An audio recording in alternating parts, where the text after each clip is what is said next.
श्रीराम पट्टाभिषेकक 52 श्लोकम् जाम्बवां च शुशेनच्च वै वेगदर्शी च वानरः ऋषभच्चैव कलाशाञ्चलपूर्णानदानयन् नदीशदानां पञ्चानां जलकुम्भेषु चाकरन् पूर्वसमुद्रात् कलशं जलपूर्णं नदानयत् शुशेन सद्वसम्पन्नक सर्वरक्तविभूषितं ऋषभो दक्षिणादूर्णं समुद्राजलमाकरत् रक्तचन्दनशाखाभिके संवृतं काञ्चनं कटं कवय पश्चिमाद्दोयम् आचकार महानवात् रत्नकुम्भेन मकता सीतं मारुतविक्रमक उत्तराजलं शीघ्रं गरुडानलविक्रमक आजकार सर्मात्मा नलषड्वगुणान्वितक ततस्तैर्वानरश्रेष्ठैः आनीतं प्रेक्षजज्जलम् अभिषेकाय रामस्य शत्रुघ्न च वैसग प्रोगिदाय श्रेष्ठाय सुकृतप्यच्च निवेदयत् ततः स प्रियतो वृद्धो वसिष्ठो ब्राह्मणैसक रामं रक्तमये पीठे सकसीतं न्यवेशयत् वसिष्ठो वामदेवश्च जापालीरथकाश्यपः कात्यायनसुयज्ञश्च गौतमो विजयस्तथा अप्यसिञ्चन् नरव्याघ्रं प्रसन्नेन सुगन्धिना सलीलेन सहस्राक्षं वशवो वाशवं यथा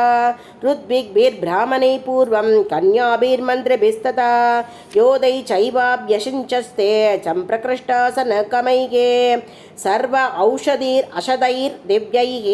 दैवतैः नपसि स्थितैः चतुर्भिर्लोकबालैः च सर्वैर्ते वैश्यसङ्कतैः ब्रह्मणा निर्मितं पूर्वं किरीटं रत्नशोभितम् अभिषिक्तपुरायेन मनुस्तं तीर्थतेजसं तस्यान् ववाये राजान क्रमाद्येनाभिषेचिताः सभायां हेमक्लुब्धायां शोभितायां महाजनैः रत्नैः नानाविधैश्चैव चित्रितायां सुशोभनैः नानारत्नमये पीठे कल्पयित्वा यथाविधि क्रीटेन ततपश्चात् वसिष्ठेन महात्मना ऋद्विभूषणैश्चैव समयोक्षत राघवः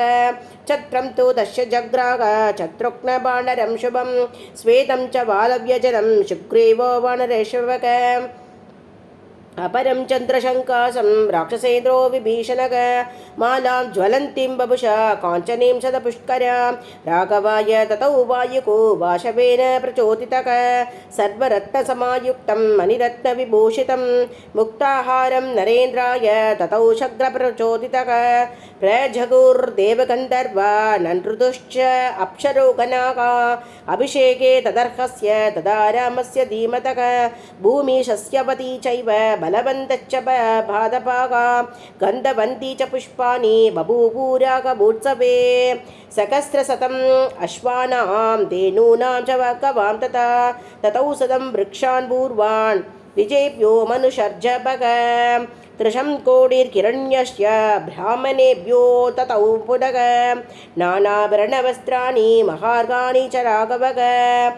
अर्घरश्मि प्रतीकाशां काञ्चनीं मणिविग्रहां सुग्रीवाय व्रजं दिव्यां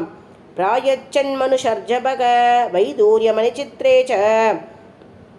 चन्द्ररश्मिविभूषिते वालिपुत्राय